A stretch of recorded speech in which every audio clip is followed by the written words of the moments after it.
dessa mensagem, verdades fundamentais. A carta aos Romanos é a mais longa de todas as suas cartas.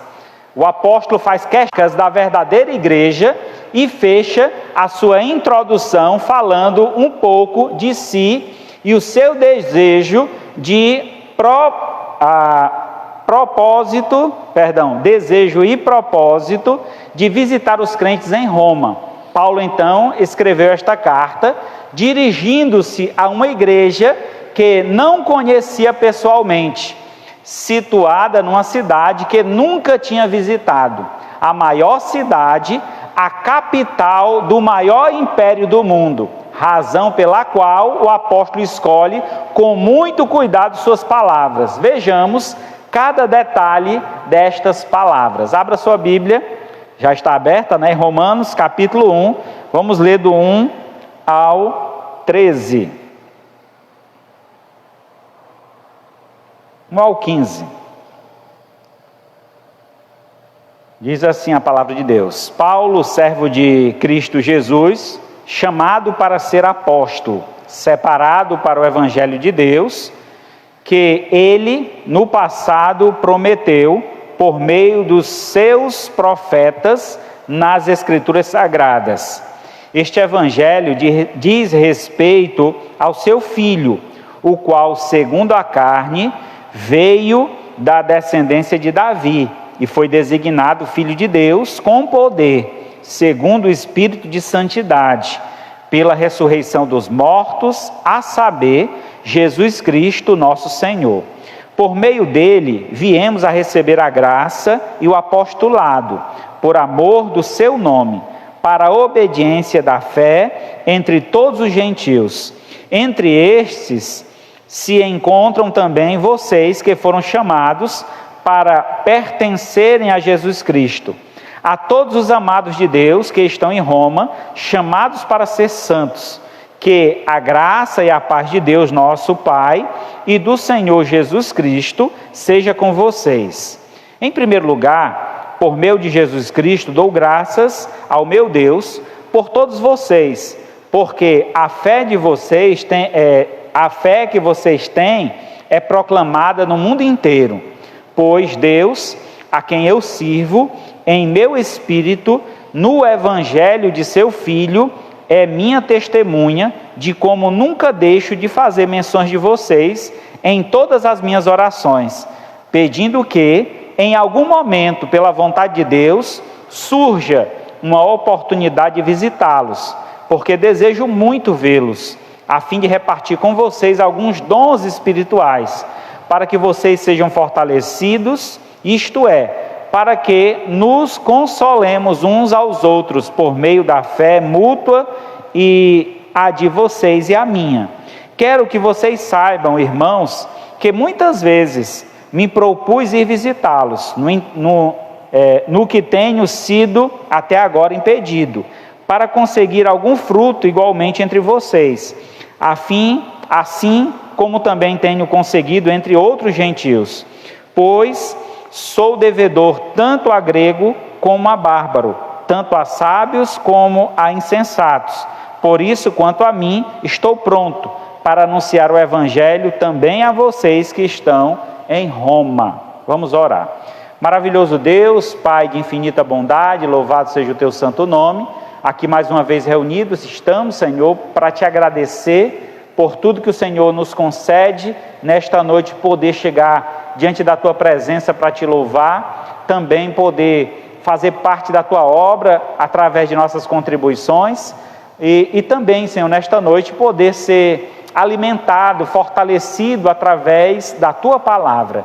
Abençoa, Senhor, que esta palavra venha, Senhor, ao encontro de nossos corações, transformando nossas vidas e nos dando, ó Pai, um discernimento, a sabedoria do alto, para que possamos andar em conformidade com ela, para que o teu nome seja exaltado e glorificado através de nós. Assim nós te louvamos agradecidos, em nome do teu Filho amado Jesus, que vive e reina para todos sempre. Amém. Graças a Deus. Muito bem, irmãos, aqui encontramos Paulo introduzindo então a carta, né? Ele está iniciando a escrita da sua carta, como já fora dito, uma das cartas maiores e mais importantes escritas por Paulo, e ele então, claramente podemos observar nesse texto, 3 marcas importantes do verdadeiro cristianismo. Vejamos quais são estas marcas. Então Paulo nos apresenta 3 marcas, e elas que nós vamos destacar aqui essa noite, através desse texto. A primeira marca são as marcas do verdadeiro evangelho. As marcas do verdadeiro evangelho. Do 1 ao 5, ele vai apresentar essas marcas. A Epístola aos Romanos foi escrita prioritariamente para fazer uma apresentação e uma defesa do evangelho. Mais do que uma carta, Romanos é um tratado teológico. 3 verdades, então, serão apresentadas aqui neste ponto, que nós devemos destacar. Primeiro, o arauto do evangelho. Para falar do evangelho, é necessário que a pessoa seja chamada por Deus. Para pregar o evangelho, é necessário que essa pessoa seja reconhecida por Deus. É muito estranho você ver alguém que não tem uma intimidade com Deus, uma relação com Deus, falar sobre Deus. Certamente, você escutando de alguém algo sobre Deus, sendo que você conhece a vida daquela pessoa que ele anda longe de Deus, de 2 coisas uma: ou você vai dar total descrédito ao que ele está falando, esse daí não sabe nem o que está dizendo, ou você vai ouvir, mas não vai dar valor ao que está sendo dito, porque, ou por quem está sendo dito, não vale a pena dar este crédito.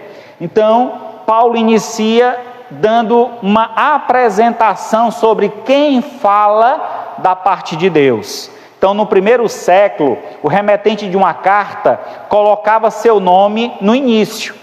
Por isso, Paulo abre a epístola fazendo 3 afirmações sobre si mesmo.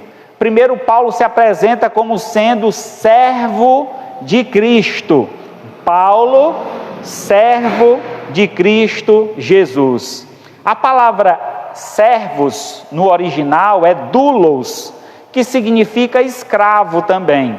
Então essa palavra traz o significado de escravo, aquele que foi comprado por preço. Ele pertence a um senhor e está completamente à sua disposição. Um escravo não tem vontade própria, nem liberdade para fazer o que quiser. Pelo contrário, ele deve estar sempre pronto para fazer o que o seu senhor lhe mandar. Um escravo, ele vive para agradar o seu senhor e obedecer às suas ordens. No Império Romano, os escravos, eles carregavam uma pesada argola no pescoço, soldada, feita de ferro soldado, em volta do seu pescoço, com o nome do seu senhor. Então imagina só como era a situação. Roma sabia muito bem que situação era essa, porque Roma costumava,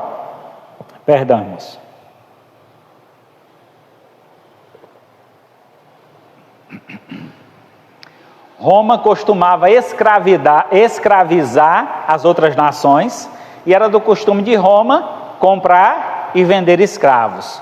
Então, quando Paulo se apresenta como servo do Senhor, essa palavra não pega muito bem, então Paulo vai explicar o sentido dela, certamente. Mas aqui entendemos que acreditava-se que havia cerca de 70 milhões de escravos em todo o Império Romano. Um escravo não era considerado para os romanos uma pessoa, era apenas uma propriedade, era apenas uma ferramenta viva. Com propriedade de seu dono, este poderia submetê-lo a trabalhos forçados, castigá-lo e até matá-lo. Paulo, porém, não é escravo de um senhor carrasco. Seu senhor deu a vida por ele. Então é interessante quando ele se coloca como servo do Senhor Jesus Cristo. Então ele identifica que ele é escravo, mas também identifica quem é o seu Senhor. Então ele o comprou com seu próprio sangue, conquistou com um imenso amor, e assim a expressão servo de Jesus Cristo descreve ao mesmo tempo a obrigação. Ele certamente valorizava muito ser servo do Senhor. Algo que nos dias atuais tem se tornado, digamos assim, um pouco desvalorizado. Ninguém mais quer servir, todos querem ser servidos. Chegamos muitas vezes a um ambiente e aí queremos que, mesmo estando cheio de pessoas, queremos ser os primeiros a ser atendidos. Não queremos pegar fila, não queremos demorar muito a ser atendido numa lanchonete. Por quê? Nos consideramos importantes, porque estamos com dinheiro, eu que mando, eu que pago. Então precisamos entender que ser um servo é reconhecer o tempo, a obrigação, reconhecer o valor de cada coisa. Então Paulo, se colocando como servo, reconhecia a sua posição diante de Deus. Paulo também é chamado de apóstolo aqui no capítulo 1. Ele diz: Paulo, servo de Jesus Cristo, para ser apóstolo. Então, Paulo é chamado apóstolo. A palavra grega para apóstolo aqui, a palavra grega apóstolo significa enviado. Paulo foi então chamado do mundo para ser enviado de volta ao mundo, a fim de anunciar o Evangelho, especialmente aos gentios. Há um forte contraste aqui entre as duas palavras, ou os dois termos, que Paulo usa. Se a palavra servo expressa, então, grande humildade, o título de apóstolo, por sua vez, enfatiza a sua autoridade. Servo é um termo geral para todos os cristãos, mas apóstolo é um termo específico, apenas para aqueles que foram chamados por Cristo e testemunharam de sua ressurreição. Então hoje, nos dias atuais, está pipocando aí de apóstolos surgindo, né? Ser pastor é uma coisa muito pequena. Então agora alguns querem ser apóstolos, já passaram por bispos e agora são apóstolos.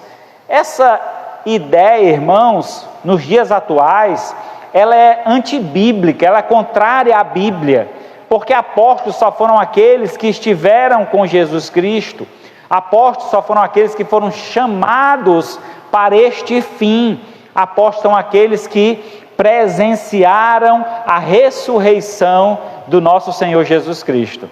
Então estes que hoje se anunciam como apóstolos são apenas enganadores, estão enganando a si mesmo. Paulo também foi separado para o Evangelho. Paulo foi separado por Deus antes mesmo do seu nascimento, como ele mesmo diz lá em Gálatas 1,15, para anunciar o Evangelho da graça. O seu maior chamamento foi justamente anunciar o Evangelho da graça. Existem muitas coisas que podem nos manter afastados de Deus, e não é possível sermos separados para Deus, a não ser que sejamos separados destas coisas. Paulo foi um homem muito religioso, um homem altamente religioso. É tanto que o zelo da sua religião fez com que ele perseguisse os cristãos. Quando Deus o chama, ele estava com cartas em suas mãos, e essas cartas tinham um propósito: prender todos os cristãos que ele encontrasse lá em Damasco. E então, Paulo teve esse encontro e foi transformado, recebendo então o chamado de Deus, e esse chamado para ser apóstolo e um pregador do Evangelho. Entendemos então a importância do arauto. Segundo Pedro 1:21, porque nunca jamais qualquer profecia foi dada por vontade humana, entretanto homens santos falaram da parte de Deus, movidos pelo Espírito Santo. Então, quando Paulo se coloca como sendo um arauto, aquele que é um servo chamado e enviado com um propósito de pregar o Evangelho, anunciar as boas novas de salvação, temos então que reconhecê-lo, temos então que ter esta consciência do papel importante que Paulo tinha. E este mesmo papel, essa mesma responsabilidade foi nos dada, a responsabilidade de nós pregarmos o Evangelho. Assim como Paulo, não somos apóstolos, mas somos chamados a servir ao Senhor. E o meio ou o modo pelo qual devemos servir ao nosso Deus é justamente anunciando o Evangelho da salvação. Em segundo lugar, a essência do Evangelho. O Evangelho ela tem uma essência importante com respeito ao seu Filho, o qual, segundo a carne, veio da descendência de Davi, foi designado Filho de Deus com poder, segundo o Espírito de Santidade, pela ressurreição dos mortos, a saber, Jesus Cristo, nosso Senhor. Capítulo 1, verso 3 e 4. Então, o Evangelho de Deus revelado nas Sagradas Escrituras, tem o centro ao redor do qual tudo gira, do começo ao fim. Jesus, é tratado e é apresentado. Então, do início ao fim do Evangelho, da Bíblia como um todo, nós encontramos então a figura de Cristo, sendo Ele o anjo do Senhor, sendo Ele o Salvador, representado por Moisés, representado por Abraão, representado por Isaac, representado por José. Então, todos estes homens que tiveram um chamado da parte de Deus, eles estavam ali representando Jesus, para que eles pudessem apresentar quem viria para salvar o mundo, que seria justamente o Filho de Deus. E quando Jesus vem ao mundo, ele vem justamente para anunciar este Evangelho da salvação, para que então todo aquele que nele crê possa ter a vida eterna em seu nome. Sendo assim, Jesus Cristo é o eixo, ele é o cerne, ele é o conteúdo e ele é a essência do Evangelho. Então, Paulo descreve Jesus como sendo a essência do Evangelho. Veja só o que aqui diz João, lá em capítulo 20, verso 30 e 31. Na verdade, fez Jesus diante dos discípulos muitos outros sinais, que não foram escritos neste livro. Estes, porém, foram registrados para que creais que Jesus é o Cristo, o Filho de Deus, e para que, crendo, tenhais vida em seu nome. Então, João, finalizando a sua carta, ele aponta para o propósito da sua carta. E o propósito da carta foi justamente registrar os sinais que Jesus Cristo operou, e os registros feitos são suficientes para que nós creiamos. Certamente, Jesus fez muitos outros milagres, fez muitas outras coisas, mas no Evangelho de João temos alguns registros e estes são suficientes para a nossa fé, para que tenhamos então a salvação em Cristo. E em terceiro lugar, a finalidade do Evangelho escrito por Paulo, por intermédio de quem viemos a receber a graça, apostolado por amor do seu nome, para obediência por fé.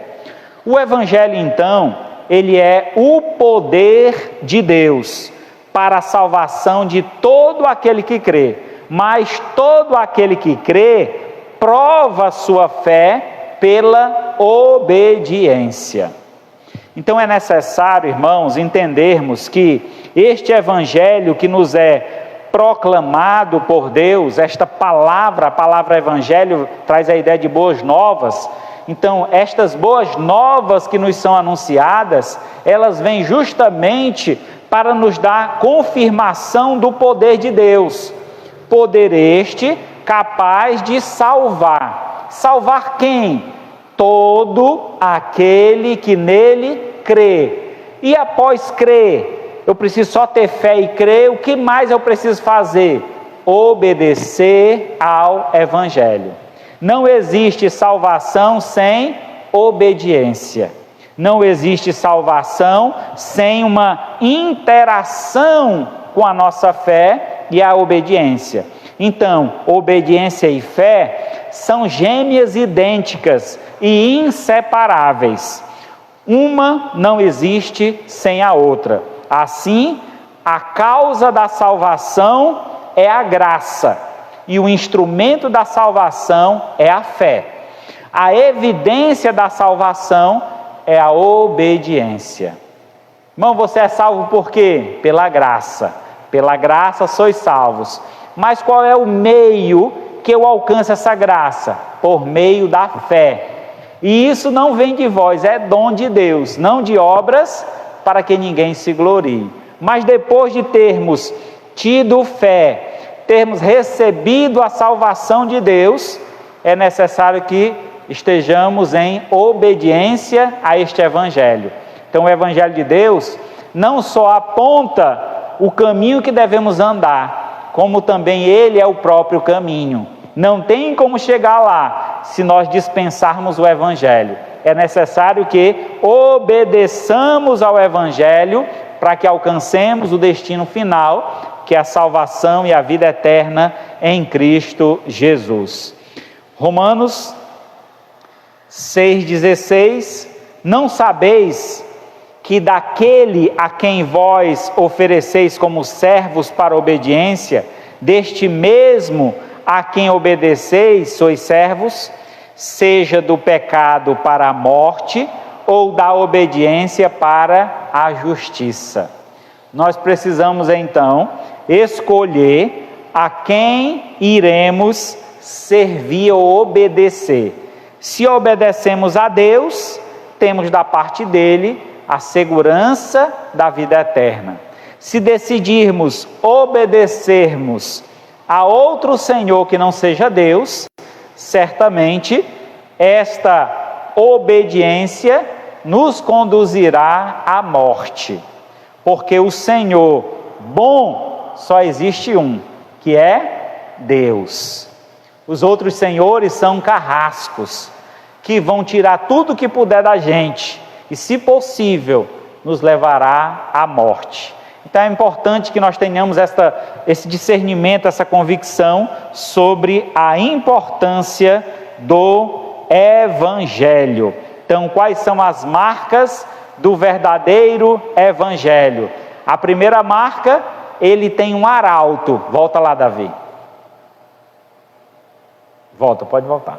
A primeira marca, ele tem um arauto, alguém enviado por Deus para a proclamação dele. Segundo lugar, ele tem uma essência. E qual é a essência? Cristo é o cabeça, Cristo é a fonte, Cristo é o eixo, Cristo é a pessoa principal do enredo deste Evangelho. E em terceiro lugar, ele tem uma finalidade: nos levar à obediência, nos conduzir à fé em Cristo Jesus e nos levar a uma vida de obediência. Vejamos então a segunda marca do Evangelho verdadeiro. A segunda marca é a igreja verdadeira. Então vimos a primeira marca é o Evangelho verdadeiro, a segunda marca a igreja verdadeira. Nos dias atuais nós temos certamente, pode surgir na mente das pessoas uma dúvida: que igreja eu devo buscar? Qual igreja eu devo servir ao Senhor? E aí tem uma dança das cadeiras, se a gente pode usar essa expressão, né? As pessoas vão para uma igreja, passam um tempo, pula para outra, e vão para outra, e vão para outra, e nunca se firmam em nenhuma igreja. É importante entendermos as características de uma igreja verdadeira, para identificarmos e poder assim firmar as nossas bases, firmar raízes, para que possamos crescer e frutificar para o Senhor. Um crente que cresce é um crente que está ligado à sua igreja, é um crente que está firmado na fé, baseado então naquilo que ele tem aprendido na igreja onde ele está inserido. Tendo apresentado então os distintivos do evangelho verdadeiro, Paulo passa a falar agora das marcas da igreja verdadeira. Vamos ver então 3 marcas da igreja verdadeira. Primeiro, a igreja é o povo amado de Deus. Diz lá no Romanos 1,7: a todos os amados de Deus que estais em Roma. Então Deus ama a sua igreja. A igreja é o povo amado de Deus. Deus amou a igreja na eternidade, antes mesmo dela existir. E Deus a atraiu para si com cordas de amor, como é dito lá em Jeremias 31:3. Entendemos, irmãos, que a igreja somos nós, o povo que se reúne para adorar o Senhor. Este prédio nós chamamos de templo. Este templo é uma estrutura física.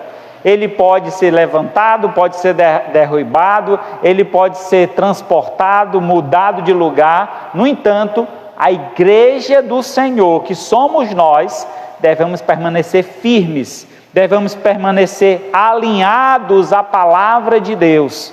E nada deve nos tirar deste foco, desta missão, que é amar ao Senhor também, na mesma proporção que Ele nos amou.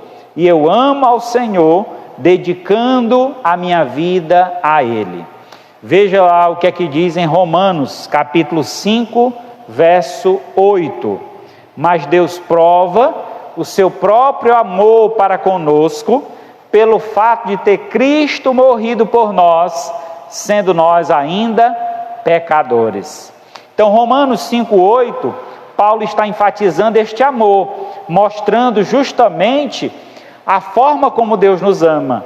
E esta forma também nós podemos ver lá no Evangelho de João 3,16, que Deus mostra a prova de amor de Deus, dando o seu Filho para morrer em nosso lugar. E aqui em Romanos fala então desta prova, esta prova que foi dada através da morte de Cristo, e sendo que nós nem merecíamos tamanho amor, e Ele nos amou primeiro.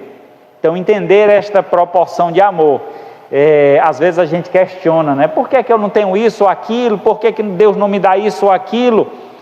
E Ele faz tudo por amor.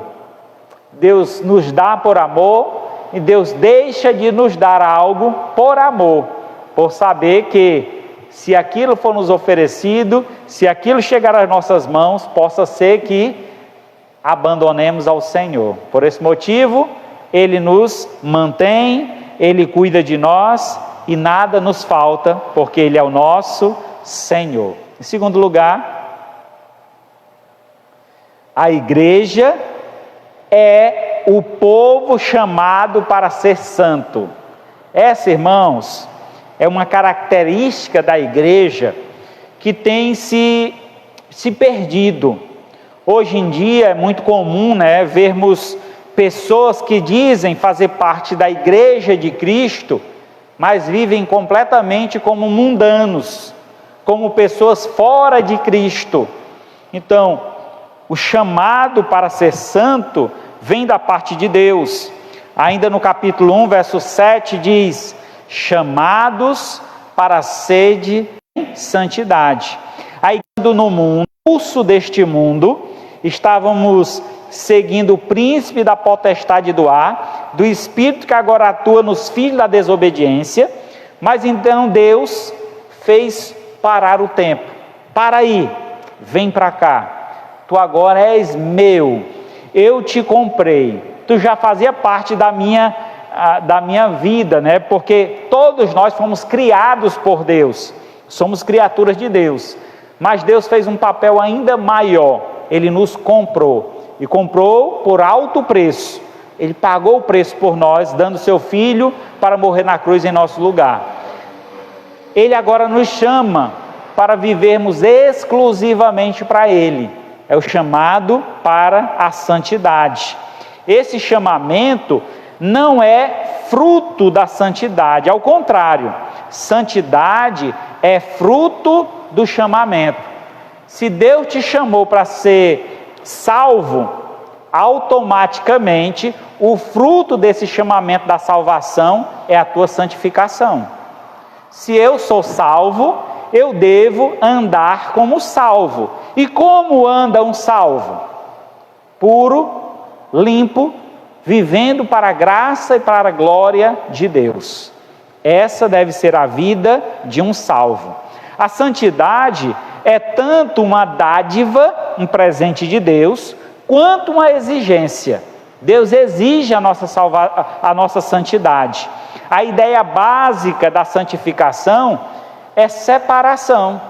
Estamos sendo chamados por Deus para viver uma vida à parte do mundo, mesmo estando inseridos neste mundo. Estamos no mundo, mas desse mundo nós não somos.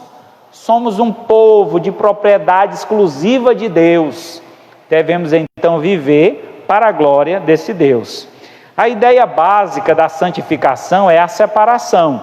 Os santos, porém, não são apenas os separados, mas também os purificados. Todos os que creem em Cristo são santos e chamados a se santificarem. Então, se você crê em Jesus, você é declarado santo, declarado. Mas a santidade passa por um processo. Então, eu sou declarado santo e eu agora vivo em um processo de santificação. Então, este processo exige de nós obediência. Este processo exige de nós uma vida nova. Este processo exige de nós o abandono da velha natureza, do velho homem, das velhas práticas, para vivermos então uma vida que honra e glorifica a Deus, uma vida que reflete a glória de Deus. 1 Pedro 1, 14 e 15. Como filhos da obediência, não vos amoldeis, não entre mais na forma das paixões que tinham anteriormente na vossa ignorância. Pelo contrário, segundo é santo aquele que vos chamou, tornai-vos santo também vós mesmos, em todo o vosso procedimento, porque está escrito: sede santo, porque eu sou santo. Irmão, que palavra maravilhosa. Da parte de Deus, um convite. Além de um convite, um chamamento, mas também uma ordem. Ele nos chama a ser santo, diz: segundo é santo aquele que nos chama, tornai-vos santo também. Então ele nos chama para ser santo assim como ele, mas em seguida ele exige essa santidade. Ele então diz: sede santos, porque eu sou santo. Então nosso Deus, ele é separado da sua criação. O nosso Deus, ele está além da criação, ele não depende da criação. Deus não foi criado, ele sempre existiu. E então nós é que dependemos de Deus, nós é que precisamos de Deus.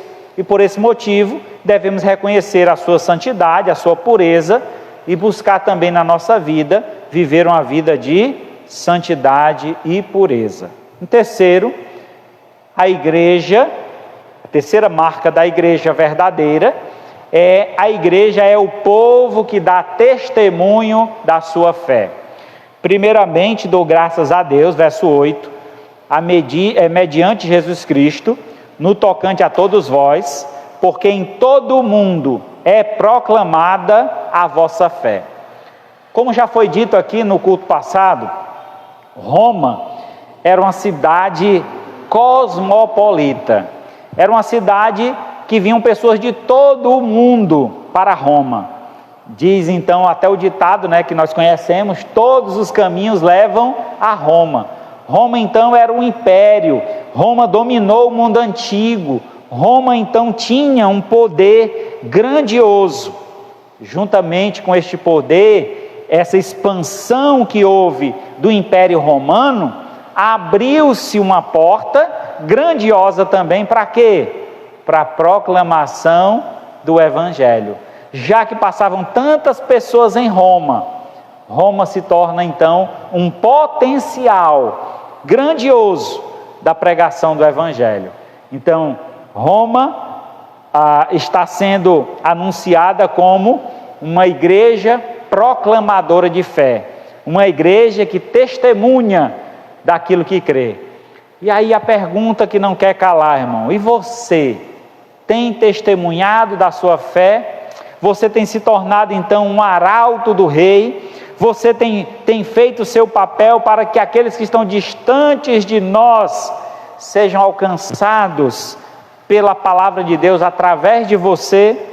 A igreja não é apenas chamada do mundo para ser propriedade de Cristo, mas também é enviada de volta ao mundo para ser embaixadora de Cristo e dar testemunho de sua fé.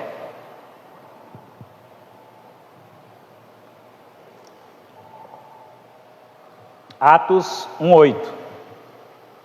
Mas recebereis poder ao descer sobre vós o Espírito Santo, e sereis minhas testemunhas, tanto em Jerusalém como em toda a Judéia, Samaria e até os confins da terra. A igreja estava iniciando, certamente a igreja deu o seu pontapé inicial com a palavra que Pedro disse sobre Cristo: tu és o Cristo, o Filho do Deus vivo. Jesus então disse: sobre esta afirmação, Pedro, sobre esta pedra que tu acabou de lançar, eu edificarei a minha igreja.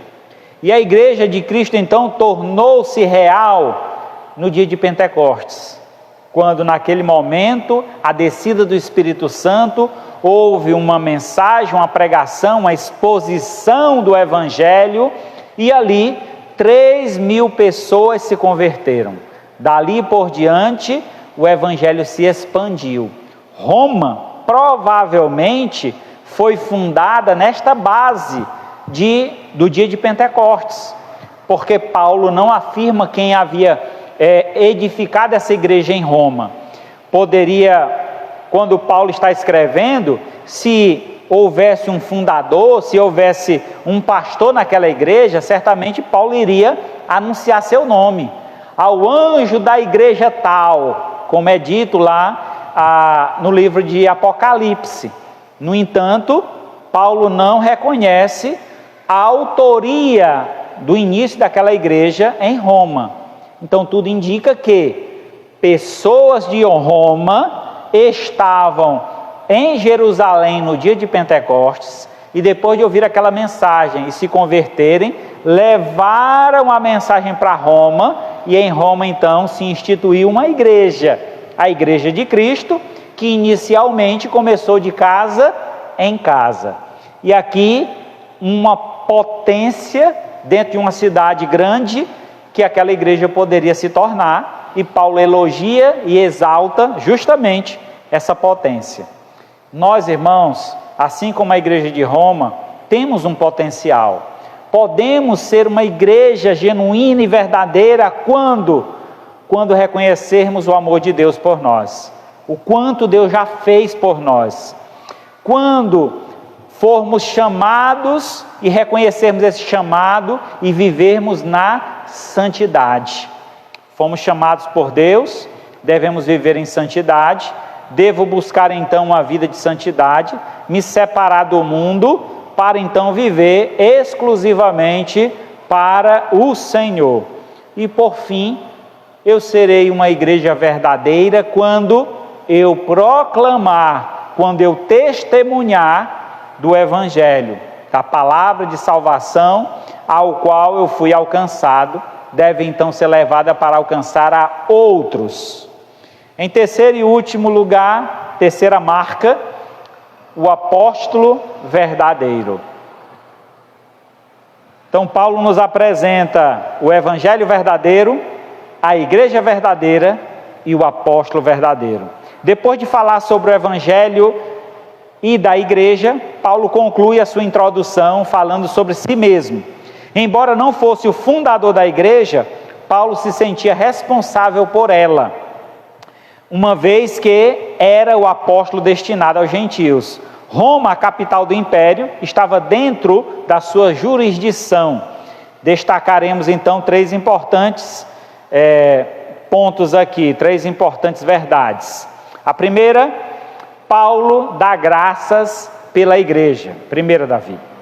A única igreja pela qual pela qual Paulo não deu graças foi pela igreja na Galácia. Paulo não agradeceu a Deus por aquela igreja. Por quê? Aquela igreja estava sendo seduzida por falsos mestres judaizantes e abandonando o evangelho de Cristo, abraçando assim um outro evangelho. Aquele evangelho que foi pregado por Paulo, anunciado por Paulo, estava sendo esquecido e agora um outro evangelho estava sendo abraçado e colocado em prática, misturando então um sincretismo religioso, a fé em Cristo, mais a circuncisão. Então, os judaizantes estavam fazendo uma mescla na religiosidade daquela igreja, e por esse motivo, Paulo não dá graças a Deus pela vida daquela igreja. No entanto, as outras demais igrejas a qual Paulo escreve, ele sempre dá graças a Deus. Sendo assim, quando a igreja de Roma, ele dá graças a Deus, porque embora aquela igreja tivesse sido estabelecida por crentes desconhecidos, sua fé era conhecida no mundo inteiro. Por esse motivo, Paulo dá graças. Eu não fui o apóstolo que fundei esta igreja, mas no entanto, eu reconheço que a fundação dessa igreja, a base dessa igreja, ela vem de um apostolado. Ela vem de alguém que conheceu o verdadeiro evangelho e pregou e anunciou esse verdadeiro evangelho. E aí por isso ele dá graças. Filipenses 1:3. Dou graças ao meu Deus por tudo que me recordo de vós. Irmãos, é interessante, Paulo escreve às igrejas, e há uma igreja que ele escreve, não vou me lembrar agora qual é, mas ele escreve e diz: olha, eu fico muito feliz, porque estando eu ausente, eu ouço no tocante a vós outros, que estão seguindo corretamente aquilo que eu vos ensinei. Então, os anos passam, irmão, muitos já passaram por aqui, mas o que fica de cada um? A mensagem do verdadeiro evangelho. Eu sei que alguns que estão aqui, que são das antigas, podem lembrar de coisas que aprenderam com o primeiro missionário que esteve nessa igreja, o pastor Bill. Paz, aquela mensagem, ele ensinou isso, nunca saiu da minha mente, nunca saiu do meu coração, porque foi pregada a verdade, o evangelho da verdade. E a pergunta é: o que vocês vão recordar de mim? O que eu tenho deixado para vocês é o evangelho. E é por esse motivo que eu também dou graças a Deus pela vida de vocês. Em segundo lugar, Paulo ora pela igreja, porque Deus, a quem eu sirvo em meu espírito no evangelho do seu Filho, é minha testemunha de como incessantemente faço menção de vós em todas as minhas orações, suplicando que, em algum tempo, pela vontade de Deus, se me ofereçam boas ocasiões de visitar-vos. Paulo tinha um anseio, um desejo de conhecer pessoalmente aqueles irmãos. Por que esse anseio? Por que esse desejo? Certamente Paulo, ele queria estender o seu ministério, ele queria chegar na Espanha, e Roma era o caminho para ele chegar na Espanha. Lembrando que Paulo era um missionário e ele vivia também dependente das contribuições.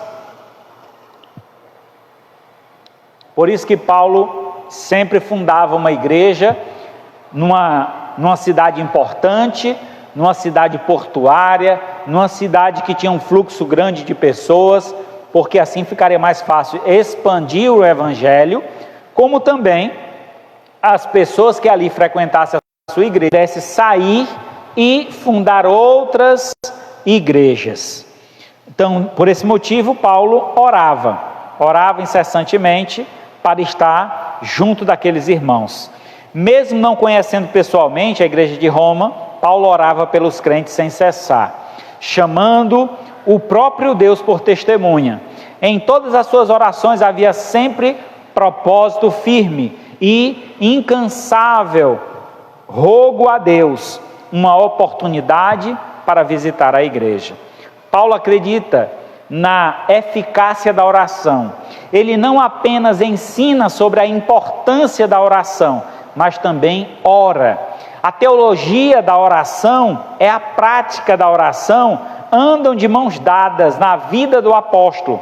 A oração, então, é o meio ordenado por Deus para conceder bênção ao seu povo. É através da oração que nós somos abençoados. Então, por esse motivo, irmãos, como é dito em Tessalonicenses 5,17, Davi, orai sem cessar. E segundo Tessalonicenses 3,1, finalmente, irmãos, orai por nós, para que a palavra do Senhor se propague e seja glorificada, como também está acontecendo entre vocês. Se vocês têm sido alcançados pela essa palavra, orem para que esta palavra também alcance a outros. Ore pelos missionários que estão no campo afora, necessitando certamente de suas orações, necessitando de recursos, necessitando de pessoas, mão de obra, e é através de nossas orações que tudo isso vai chegar até eles. Rogue ao Senhor, peça a Deus, e certamente Deus responderá conforme a sua vontade.